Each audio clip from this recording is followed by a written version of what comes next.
The thunderstorm raged outside, rattling the windows of Ali's bedroom. Rain lashed against the glass in angry sheets, and every few minutes a brilliant flash of lightning would illuminate the room, followed by a deafening clap of thunder that made us all jump. There were 4 of us huddled together on the floor, me, Ali, his cousin Sarah, and our friend Omar. It was supposed to be a regular sleepover filled with video games and pizza, but the storm had knocked out the power an hour ago, plunging us into a spooky darkness broken only by our flashlights. That's when Ali, ever the troublemaker, decided to make things interesting. His eyes glinted in the flickering beam of his flashlight as a wicked grin spread across his face. "I have an idea," Ali announced, his voice barely a whisper, yet it cut through the sound of the storm like a knife. He leaned forward, making our small circle even tighter. "You know that old mansion at the end of Tariq Road? The one everyone says is haunted? We all knew it. It was a crumbling relic from another time, with boarded-up windows and overgrown gardens that looked like tangled claws reaching for the sky. People in the neighborhood told stories about it, tales of strange lights and eerie sounds. They said a family had disappeared from there a long, long time ago, leaving everything behind.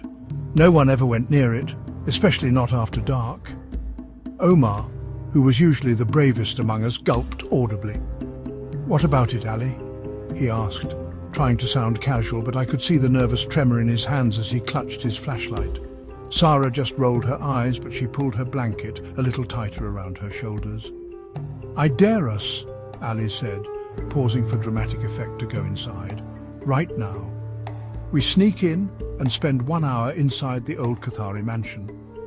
The silence that followed was heavier than the storm outside. The idea was absurd, dangerous, and utterly terrifying, but it was also a dare, and none of us wanted to be called a coward, especially not by Ali. My heart started pounding against my ribs like a trapped bird. "Are you crazy?" I finally managed to say, my voice cracking. "We can't do that. It's pouring rain and that place is probably falling apart." Ali just laughed, a low, mocking sound that made my skin crawl. "Scared already?" he taunted, shining his flashlight directly into my eyes. "I thought you were tougher than that. It's just an old, empty house. What's the worst that could happen?" His words hung in the air, a challenge we couldn't ignore. Slowly, reluctantly, we all looked at each other. The fear was real, but so was the thrill of the dare. And just like that, our simple sleepover had turned into something much, much scarier. Getting to the mansion was an adventure in itself. We crept out of Ali's house, shielding our flashlights with our hands so his parents wouldn't see the moving beams of light from their window. The rain had softened to a steady drizzle, but the wind was still howling, making the trees groan and sway like ancient skeletons. The old Kathari mansion loomed at the end of the deserted street, a massive dark silhouette against the stormy sky.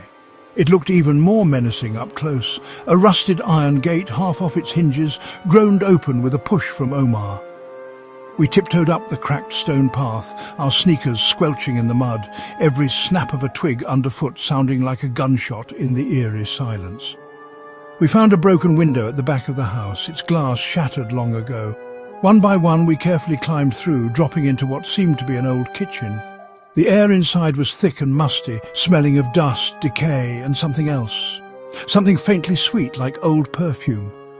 Our flashlight beams cut through the oppressive darkness, revealing furniture draped in white cloths, looking like a congregation of silent ghosts.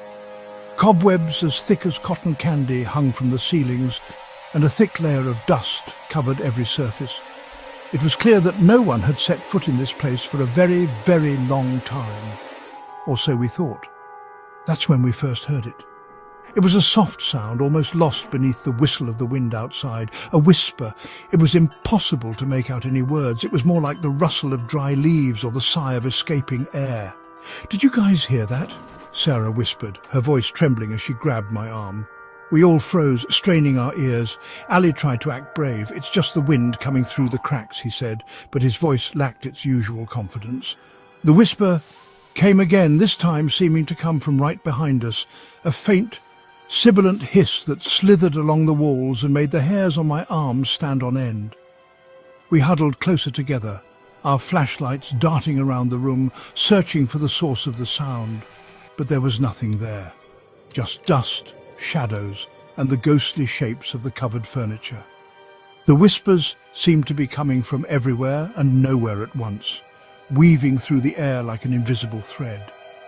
They would fade away, leaving us in a tense silence, and then return, a little louder, a little closer.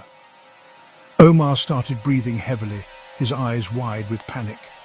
"I don't like this," he stammered. "This isn't the wind, Ali. It sounds like someone is talking." And he was right. It felt like the house itself was breathing, sharing secrets we were not meant to hear.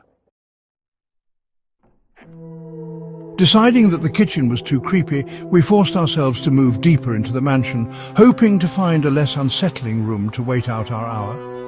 Our flashlights bobbed nervously as we stepped into a long, grand hallway. A massive, dust-covered staircase curved upwards into the darkness of the second floor. Portraits lined the walls, their painted eyes seeming to follow our every move from behind a film of grime. The air grew colder here, a damp chill that seeped into our bones and made us shiver. The whispering sound had faded, replaced by the creaking of the floorboards under our feet, each groan echoing loudly in the vast empty space. We were halfway down the hall when Ali, who was in the lead, suddenly stopped dead in his tracks. He raised a hand, signaling for us to be quiet. "What is it?" I whispered, my voice barely audible. Ali didn't answer. He just stood there frozen, his flashlight beam fixed on the far end of the hallway. I peered over his shoulder, my